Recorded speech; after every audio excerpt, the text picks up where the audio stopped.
বৃগ ৰাশি June 2026 June মাহত বৃগ ৰাশিৰ জীৱনত আহিব এক ডাঙৰ টাৰ্ণিং পইণ্ট, যি কথা আপুনি বহুদিন ধৰি অপেক্ষা কৰি আছিল। সেই সুখবৰ এই মাহতে আহিব পাৰে, কিন্তু সাৱধান, এজন বিশেষ মানুহ আৰু এটা গুপ্ত সংকেত আপোনাৰ ভাগ্য সম্পূৰ্ণ সলনি কৰি দিব পাৰে। ইউনিভাৰ্ছে এতিয়া আপোনাক দিছে টকা পইচা, প্ৰেম আৰু সফলতাৰ শক্তিশালী ইংগিত। ভিডিঅ'টো শেষলৈকে চাই থাকিব, কাৰণ জুন মাহৰ শেষ 7 দিনত বৃগ ৰাশিৰ বাবে ঘটিব পাৰে এক আচৰিত মিৰাকেল। আহক তেন্তে আৰম্ভ কৰোঁ। প্ৰথমতে আহিছোঁ ধন সম্পত্তি। জুন মাহটো বৃগ ৰাশিৰ বাবে আৰ্থিক ক্ষেত্ৰত বহুত গুৰুত্বপূৰ্ণ হ'বলৈ গৈ আছে। যিসকল মানুহে বহুদিন ধৰি টকা পইচাৰ সমস্যাত আছিল, তেওঁলোকৰ জীৱনত এই মাহত লাহে লাহে পজিটিভ চেঞ্জ দেখা যাব। মাহৰ আৰম্ভণিতে অলপ চাপ থাকিব পাৰে, অপ্ৰয়োজনীয় খৰচ বৃদ্ধি পাব পাৰে, বিশেষকৈ ঘৰ, পৰিয়াল বা স্বাস্থ্যৰ ক্ষেত্ৰত। কিন্তু চিন্তা নকৰিব, কাৰণ 10 জুনৰ পিছত ভাগ্যৰ চক্ৰ লাহে লাহে আপোনাৰ ফালে ঘূৰিবলৈ আৰম্ভ কৰিব। এই সময়ত বহু বৃগ ৰাশিৰ মানুহে নতুন ইনকাম চ'ৰ্চ পাব পাৰে। কোনোবাই পাৰ্ট টাইম কাম, কোনোবাই অনলাইন কাম, আনহাতে কিছুমানে বহুদিন ধৰি ৰৈ থকা টকা ঘূৰাই পাব পাৰে। যদি আপুনি ব্যৱসায় কৰে, তেন্তে জুন মাহত এজন বিশেষ মানুহৰ সহায় লাভ কৰিব। এই মানুহজন প্ৰথমতে সাধাৰণ যেন লাগিব, কিন্তু তেওঁৰ পৰামৰ্শই আপোনাৰ লাভ বহুগুণে বৃদ্ধি কৰিব পাৰে। মাহৰ মাজভাগত হঠাৎ ফাইনেন্সিয়েল অপৰচুনিটি আহিব পাৰে। কোনো নতুন ডিল হ'ব, নতুন ইনভেষ্টমেণ্ট বা চাকৰিৰ সৈতে জড়িত ফাইনেন্সিয়েল বেনিফিট লাভ কৰা যোগ দেখা গৈছে। কিন্তু এটা কথা মনত ৰাখিব লাগিব, এই মাহত লোভ বেছি কৰিলে ক্ষতি হ'ব পাৰে, বিশেষকৈ 16 জুনৰ পৰা 21 জুনলৈ। কাৰোবাৰ মিঠা মিঠা কথাত বিশ্বাস কৰি টকা ইনভেষ্ট নকৰিব। ফেক প্ৰমিছ বা শ্বৰ্টকাট ইনকামৰ পৰা সাৱধান থাকিব লাগিব। জুন মাহত বৃগ ৰাশিৰ বাবে ধন, মাটি, ঘৰ বা সম্পত্তিৰ ক্ষেত্ৰতো শুভ সংকেত আছে। যিসকলে নতুন ঘৰ, বাইক, গাড়ী বা মাটি কিনাৰ কথা ভাবি আছে, তেওঁলোকৰ বাবে মাহৰ শেষভাগ শুভ হ'ব পাৰে। 25 জুনৰ পিছত অকস্মাত টকা অহাৰ যোগ দেখা গৈছে। এই টকা বোনাছ, গিফ্ট, ধাৰ দিয়া টকা ঘূৰাই পোৱা বা কোনো নতুন কামৰ লাভ হ'ব পাৰে। এই মাহত আপুনি এটা কথা লক্ষ্য কৰিব, আগতে যি কাম বাৰে বাৰে বাধা আহিছিল, সেই কামবোৰ লাহে লাহে সফল হ'বলৈ আৰম্ভ কৰিব। ইউনিভাৰ্ছ আপোনাক এটা গুপ্ত সংকেত দিছে। যদি আপুনি বাৰে বাৰে 111, 222, 555 নম্বৰ দেখা পায়, তেন্তে বুজিব যে ফাইনেন্সিয়েল এনাৰ্জি আপোনাৰ বাবে আকৃষ্ট হৈ আছে। ধন সম্পত্তি বৃদ্ধি কৰাৰ বিশেষ প্ৰতিকাৰ। প্ৰতি শুক্ৰবাৰে সন্ধিয়া মা লক্ষ্মীৰ আগত এটা ঘিউৰ চাকি জ্বলাব আৰু ওম শ্ৰী মহালক্ষ্মী নমঃ এই মন্ত্ৰটো 11 বাৰ জপ কৰিব। ইয়াৰ ফলত আপোনাৰ নিগেটিভ শক্তি দূৰ হ'ব আৰু টকা পইচাৰ পথ খুলিবলৈ আৰম্ভ কৰিব। শুভ ৰং সেউজীয়া আৰু বগা। শুভ সংখ্যা 6, 15 আৰু 24। বিশেষ শুভ তাৰিখ 10, 18 আৰু 25 জুন। শেষত এটা কথা, জুন মাহত বৃগ ৰাশিৰ ভাগ্য সম্পূৰ্ণ সলনি কৰাৰ শক্তি আছে, কিন্তু সঠিক সিদ্ধান্ত, ধৈৰ্য আৰু পজিটিভ চিন্তাই আপোনাক সঁচাকৈ সফলতাৰ ওচৰলৈ লৈ যাব। এতিয়া আহিছোঁ প্ৰেম আৰু দাম্পত্য জীৱন। জুন মাহত বৃগ ৰাশিৰ প্ৰেম জীৱনত বহু অনুভূতি, বহু গুপ্ত সংকেত আৰু বহু আচৰিত পৰিৱৰ্তন আহিব পাৰে। এই মাহত আপোনাৰ হৃদয়ত লুকাই থকা অনুভূতিবোৰ বহুত গভীৰ হ'ব। যিসকল ছিংগেল আছে, তেওঁলোকৰ জীৱনত এজন বিশেষ মানুহৰ প্ৰৱেশ হ'ব পাৰে। এই মানুহজন হয়তো আগতে বন্ধু হিচাপে আছিল, কিন্তু জুন মাহত লাহে লাহে প্ৰেমৰ অনুভূতি বৃদ্ধি পাব। বিশেষকৈ ছ'চিয়েল মিডিয়া, ফোন কল বা আকস্মিক সাক্ষাতৰ যোগ বহুত শক্তিশালী দেখা গৈছে। মাহৰ আৰম্ভণিতে অলপ কনফিউজন থাকিব পাৰে। আপুনি হয়তো ভাবিব, এই মানুহজন সঁচাকৈয়ে মোক ভাল পায়নে?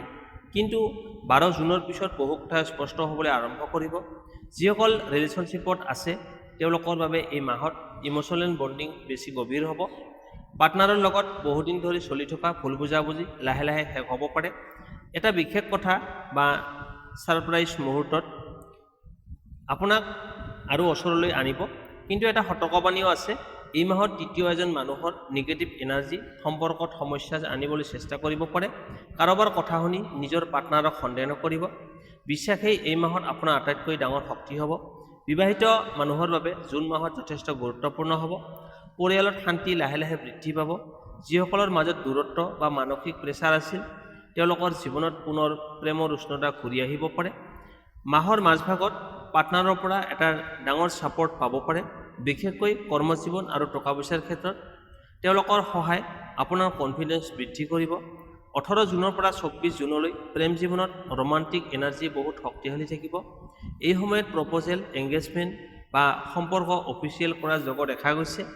কিন্তু জুন মাহত এটা গুপ্ত সংকেত বাৰে বাৰে দেখা যাব। যদি আপুনি বাৰে বাৰে সপোনত পানী দেখা পায়, চন্দ্ৰ বা ফুল দেখা পায়, তেন্তে বুজিব লাগিব আপোনাৰ প্ৰেম জীৱনত ইউনিভাৰ্ছে নতুন পজিটিভ চেপ্টাৰ আৰম্ভ কৰিছে। প্ৰেম শক্তিশালী কৰাৰ বিশেষ প্ৰতিকাৰ: প্ৰতি শুক্ৰবাৰে গোলাপ ফুল মা লক্ষ্মী বা ৰাধাকৃষ্ণৰ আগত অৰ্পণ কৰক আৰু মনে মনে নিজৰ প্ৰেমৰ জীৱনৰ বাবে পজিটিভ কামনা কৰক। শুভ ৰং গোলাপী আৰু বগা। শুভ সংখ্যা 2, 6 আৰু 15। বিশেষ শুভ তাৰিখ 12, 18 আৰু 24 জুন। শেষত এটা কথা, জুন মাহত বৃগ ৰাশিৰ হৃদয়ত এটা ডাঙৰ ইম'চনেল চেঞ্জ আহিব পাৰে। যি মানুহে সঁচা প্ৰেম কৰে, ইউনিভাৰ্ছে এই মাহত তাক আপোনাৰ ওচৰলৈ টানি আনিব। তাৰপিছত আহিছোঁ কৰ্মজীৱন। বৃষ ৰাশি জুন 2026। জুন মাহত আপোনাৰ কৰ্মজীৱনৰ বাবে এক শক্তিশালী টাৰ্ণিং পইণ্ট হ'বলৈ গৈ আছে। যিসকল মানুহে বহুদিন ধৰি কঠিন পৰিশ্ৰম কৰি আছিল কিন্তু সঠিক ফল পোৱা নাছিল, তেওঁলোকৰ ভাগ্য এই মাহত লাহে লাহে খুলিবলৈ আৰম্ভ কৰিব। মাহৰ আৰম্ভণিতে কামৰ প্ৰেছাৰ অলপ বেছি থাকিব পাৰে। অফিচ, ব্যৱসায় স্থান বা কৰ্মজীৱনত মানসিক ষ্ট্ৰেছ বৃদ্ধি পাব, কিন্তু এই প্ৰেছাৰেই আপোনাক নতুন উচ্চতালৈ লৈ যাব। বিশেষকৈ 4 জুনৰ পিছত আপোনাৰ টেলেণ্ট আৰু হাৰ্ডৱৰ্ক উচ্চপদস্থ ব্যক্তিৰ চকুত পৰিব। বছ, ছিনিয়ৰ বা কোনো পাৱাৰফুল মানুহে আপোনাক নতুন সুযোগ দিব পাৰে। যিসকল চাকৰি বিচাৰি আছে, তেওঁলোকৰ বাবে জুন মাহটো অত্যন্ত শুভ হ'ব। ইণ্টাৰভিউ, এক্সাম বা গভৰ্ণমেণ্ট ৰিলেটেড কামত পজিটিভ ৰিজাল্ট অহাৰ শক্তিশালী যোগ দেখা গৈছে। বিশেষকৈ মাহৰ মাজভাগত এটা ফোন কল বা মেছেজে আপোনাৰ জীৱন সলনি কৰিব পাৰে। ব্যৱসায় কৰা বৃগ ৰাশিৰ মানুহৰ বাবে এই মাহত নতুন কণ্টেক্ট আৰু নতুন লাভৰ দুৱাৰ খুলিব। Online business, trading, beauty, food বা প্ৰপাৰ্টি ৰিলেটেড কামত লাভৰ সম্ভাৱনা বেছি আছে। কিন্তু এটা সতৰ্কবাণীও আছে, এই মাহত নিজৰ প্লান সকলোকে নক'ব, কাৰণ আপোনাৰ ওচৰত এজন মানুহ আছে যিয়ে আপোনাৰ সফলতা দেখি ভিতৰি জ্বলন্ত অনুভৱ কৰে। বিশেষকৈ 14 জুনৰ পৰা 19 জুনলৈ অফিচ পলিটিক্স বা নিগেটিভ এনাৰ্জিৰ পৰা সাৱধান থাকিব। কৰ্মক্ষেত্ৰত ধৈৰ্য ৰাখিলে মাহৰ শেষ ভাগত ডাঙৰ পুৰস্কাৰ পাব পাৰে। প্ৰমোশ্যন, চেলাৰী ইনক্ৰিজ বা নতুন ৰেছপন্সিবিলিটি লাভ কৰাৰ যোগ শক্তিশালী আছে। যিসকল ক্ৰিয়েটিভ ফিল্ডত আছে, YouTube, music, acting, writing, designing বা ছ'চিয়েল মিডিয়া কাম কৰে, তেওঁলোকৰ বাবে নতুন মাহ। জুন মাহটো ভাইৰেল গ্ৰথৰ সংকেত লৈ আহিছে। একেটা ভিডিঅ', আইডিয়া বা প্ৰজেক্ট হঠাৎ নতুন মানুহৰ মাজত পপুলাৰ হ'ব পাৰে। মাহৰ শেষ 7 দিন কৰ্মজীৱনৰ বাবে আটাইতকৈ গুৰুত্বপূৰ্ণ সময় হ'ব। এই সময়ত কৰা সিদ্ধান্ত আগন্তুক 6 মাহৰ বাবে ভাগ্য নিৰ্ধাৰণ কৰিব পাৰে। ইউনিভাৰ্ছে আপোনাক এটা বিশেষ সংকেত দিছে। যদি আপুনি বাৰে বাৰে উৰি থকা চৰাই দেখা পায় বা সূৰ্য উদয়ৰ সময়ত বা 888 নম্বৰটো দেখা পাই থাকে, তেন্তে বুজিব লাগিব কৰ্মজীৱনত সফলতা আপোনাৰ ওচৰ চাপিছে। কৰ্মজীৱনত সফলতাৰ বিশেষ প্ৰতিকাৰ: প্ৰতি শনিবাৰে হনুমান চালিচা পাঠ কৰক বা এটা সৰিয়হৰ তেলৰ চাকি জ্বলাব। ইয়াৰ ফলত আপোনাৰ বাধা বিঘিনি আৰু নিগেটিভ এনাৰ্জি কমিব। শুভ ৰং নীলা আৰু সেউজীয়া। শুভ সংখ্যা 8, 17, 26। বিশেষ শুভ তাৰিখ 8, 18 আৰু 27 জুন। শেষত এটা কথা, জুন মাহত বৃগ ৰাশিৰ ভাগ্য লাহে লাহে নতুন দিশলৈ আগবাঢ়ি আছে। যদি আপুনি নিজৰ ওপৰত বিশ্বাস ৰাখে, তেন্তে এই মাহতে আপোনাৰ কেৰিয়াৰ লাইফৰ এটা নতুন অধ্যায় আৰম্ভ কৰিব পাৰে।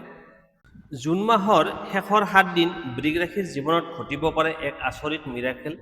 24 জুনৰ পৰা 30 জুনলৈ এই সময়খিনি বৃগ ৰাশিৰ বাবে অত্যন্ত শক্তিশালী আৰু ভাগ্য সলনি কৰা সময় হ'ব পাৰে। এই 7 দিনত ইউনিভাৰ্ছে আপোনাক দিব পাৰে এটা ডাঙৰ ছাৰপ্ৰাইজ, যিটো আপুনি হয়তো কল্পনাও কৰা নাছিল। বহুদিন ধৰি বন্ধ হৈ থকা কাম হঠাৎ সম্পূৰ্ণ হ'বলৈ আৰম্ভ কৰিব। যি সুযোগ আগতে হাতৰ পৰা ওলাই গৈছিল, সেই সুযোগ পুনৰ ঘূৰি আহিব পাৰে। ধন সম্পত্তিৰ ক্ষেত্ৰত মিৰাকেল, হঠাৎ টকা অহা, নতুন ইনকাম চ'ৰ্চ বা বহুদিন ধৰি অপেক্ষা কৰি থকা পে'মেণ্ট লাভ কৰাৰ যোগ আছে। কিছুমান বৃগ ৰাশিৰ মানুহে এই সময়ত আনএক্সপেক্টেড ফাইনেন্সিয়েল গেইন পাব পাৰে। প্ৰেম জীৱনত মিৰাকেল, যি মানুহে আপোনাক ইগন'ৰ কৰিছিল, সেই মানুহেই পুনৰ আপোনাৰ জীৱনত ঘূৰি আহিব পাৰে। ছিংগেল মানুহৰ জীৱনত এক বিশেষ মানুহ এণ্ট্ৰি হ'ব পাৰে, যিয়ে ভৱিষ্যত লাইফ পাৰ্টনাৰ হোৱাৰ শক্তিশালী যোগ লৈ আহিছে। Career miracle. এই 7 দিনত এটা ফোন কল, মেছেজ বা মিটিং আপোনাৰ কৰ্মজীৱনত সম্পূৰ্ণ সলনি কৰি দিব পাৰে। প্ৰমোশ্যন, নতুন চাকৰি বা ভাইৰেল ছাকচেছৰ জব অত্যন্ত শক্তিশালী আছে।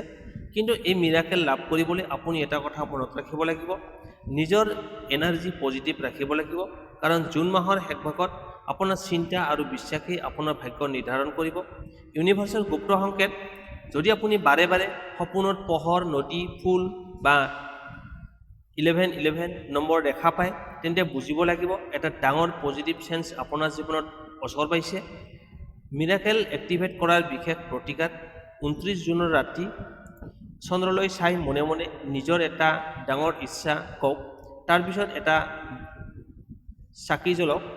বিশ্বাস কৰা হয় ইয়াৰ ফলত ইউনিভাৰ্চৰ পজিটিভ এনাৰ্জি বহুগুণে বৃদ্ধি পাব। শেষত এটা কথা, জুন মাহৰ শেষ 7 দিন বৃগ ৰাশিৰ বাবে সাধাৰণ সময় নহয়। এই সময়ত হোৱা এটা সৰু ঘটনাই বা এটা মেছেজ বা এজন মানুহেই আপোনাৰ সম্পূৰ্ণ জীৱনৰ ডিৰেকশ্যন সলনি কৰিব পাৰে। তেনেহ'লে বন্ধু বান্ধৱীসকল, এইটো আছিল জুন মাহত বৃগ ৰাশিৰ সম্পূৰ্ণ ৰাশিফল। এই মাহত আপোনাৰ জীৱনত টকা পইচা, কৰ্মজীৱন, প্ৰেম আৰু দাম্পত্য জীৱন, লগতে ভাগ্যৰ ডাঙৰ পৰিৱৰ্তন আহিব পাৰে। বিশেষকৈ জুন মাহৰ শেষৰ 7 দিনত আপোনাৰ জীৱনত আনিব পাৰে এক আচৰিত পৰিৱৰ্তন। মনত ৰাখিব, ইউনিভাৰ্চে সদায় আপোনালোকক সংকেত দিয়ে, কিন্তু সেই সংকেত বুজি লৈ সঠিক সিদ্ধান্ত লোৱাটো সেইটো হৈছে আপোনাৰ হাতত। ভিডিঅ'টো ভাল লাগিলে লাইক কৰক, শ্বেয়াৰ কৰক আৰু চেনেলটো ছাবস্ক্ৰাইব কৰি বেল আইকনটো অন কৰি ৰাখিব। কাৰণ ইয়াতেই আপুনি পাই থাকিব প্ৰতিদিনে নতুন ৰাশিফল, ইউনিভাৰ্চৰ গুপ্ত সংকেত। আৰু আপুনি কমেণ্টত লিখক ওম বা জয় মা লক্ষ্মী আৰু মনৰ ইচ্ছাটো আপুনি লিখিব পাৰে। লগতে আপুনি কোন ঠাইৰ পৰা এই ভিডিঅ'টো চাই আছে সেইটোও লিখিব। মই প্ৰাৰ্থনা কৰিছোঁ জুন মাহত বৃগ ৰাশিৰ সকলো মানুহৰ জীৱনত সুখ, শান্তি আৰু সফলতা আহক। ধন্যবাদ। পুনৰ লগ পাম আগন্তুক নতুন ৰাশিফল ভিডিঅ'ত।